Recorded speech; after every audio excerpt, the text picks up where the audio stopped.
अरे नहीं हरे मपाइन, अरे नहीं हरे मपाइन, रहली कुंवार लाल नहीं हरे बप्पा नहीं है। अरे नहीं हरे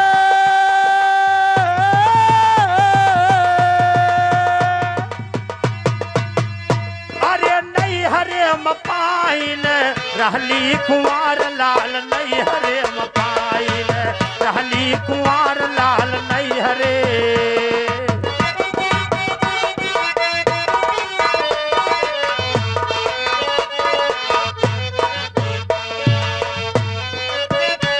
और हमारे बड़े भैया अमन यादव जी सैदवापुर की तरफ से महान महान 51 रुपए का आशीर्वाद माई भगवती सदैव अंग संग रहे और सदैव रक्षा करे। कहना है नहीं हर मकुआरी रही जो जन सुगंध्या,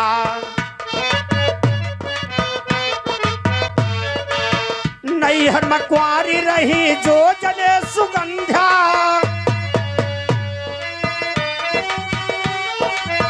पारस्वर भोग किन भरवा न संध्या। अरे जन्मे मुन व्यास वेद जगमा चलाइन, रहली कुंवार लाल नहीं हरे मपा, रहली कुंवार लाल नहीं हरे मपाइन, रहली कुंवार लाल नहीं हरे।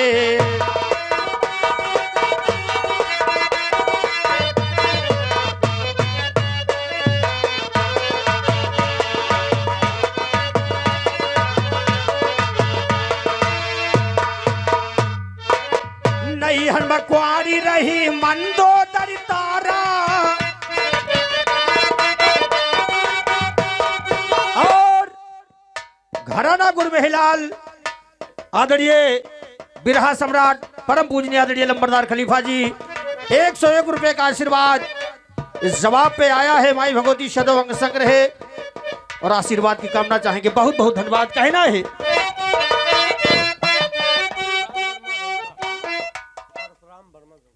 और ये हमारे परम आदरणीय परशुराम वर्मा जी 51 रुपए का पुरस्कार माई भगवती सदैव अंग संग रहे और सदैव रक्षा करे। कहना है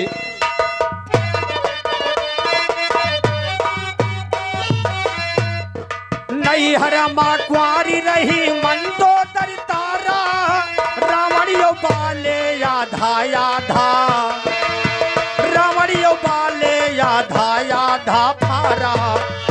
अरे जन्मे है अंगद पैर लंकम जमाइन, रहली कुंवार लाल नहीं हरे मपाइन, रहली कुंवार लाल नहीं हरे।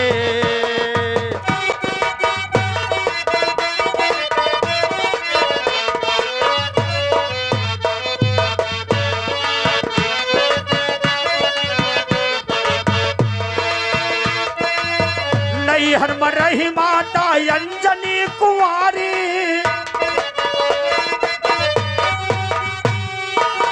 नहीं हर रही माता अंजनी कुंवारी, गंगा के तीर बैठी नेत्र फोर डारी।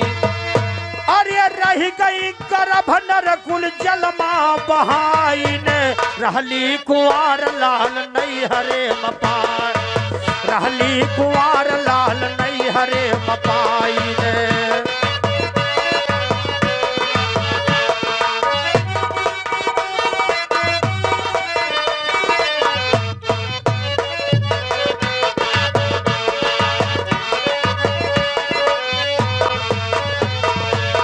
मड़िया फिसाले रहे वही शिव शंकर, नरकुल परा वही दोनवा के।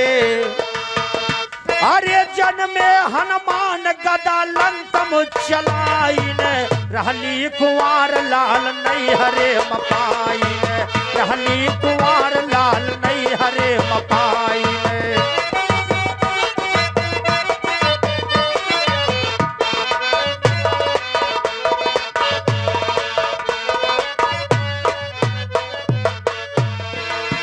नहीं हर रही माता कुंती कुंवारी,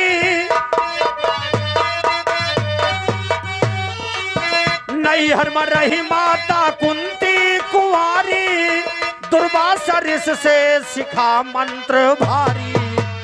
अरे काने के रस तस करण का जनमाइन रहनी कुंवर लाल। और हमारे परम आदरणीय माननीय धर्मपाल वर्मा बड़े भैया की तरफ से 101 रुपए का पुरस्कार माई भगवती सदैव अंग संग्रह सदैव रक्षा करे कहना है।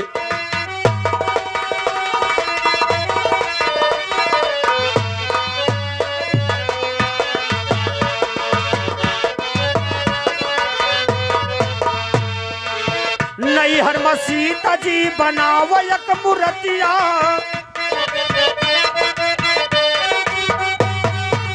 नई हर सीता जी बनाव एक मूर्तिया, पैदा भजान और आई गाय फतिया।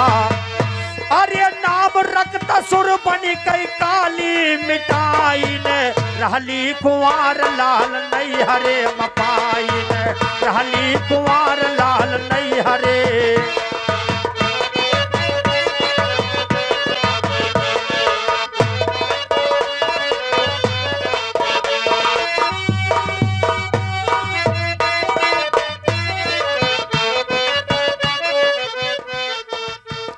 और 101 रुपए का पुरस्कार परमादरणीय हमारे रामबरन यादव बड़े भैया की तरफ से आए माई भगवती सदैव अंग संग्रह और सदैव रक्षा करे कहना है। पांचौ नार नाम सतियौ मा पाइन,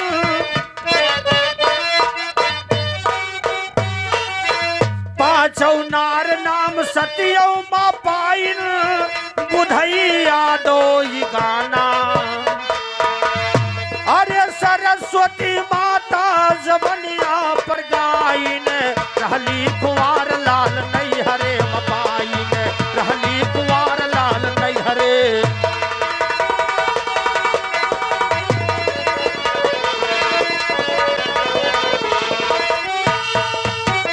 और चोखा हम सबका पसंदीदा चैनल चोखा, प्लीज सब्सक्राइब करें और शेयर करें और हाँ बेल आइकन को जरूर दबाएं। हम सबका पसंदीदा चैनल चोखा।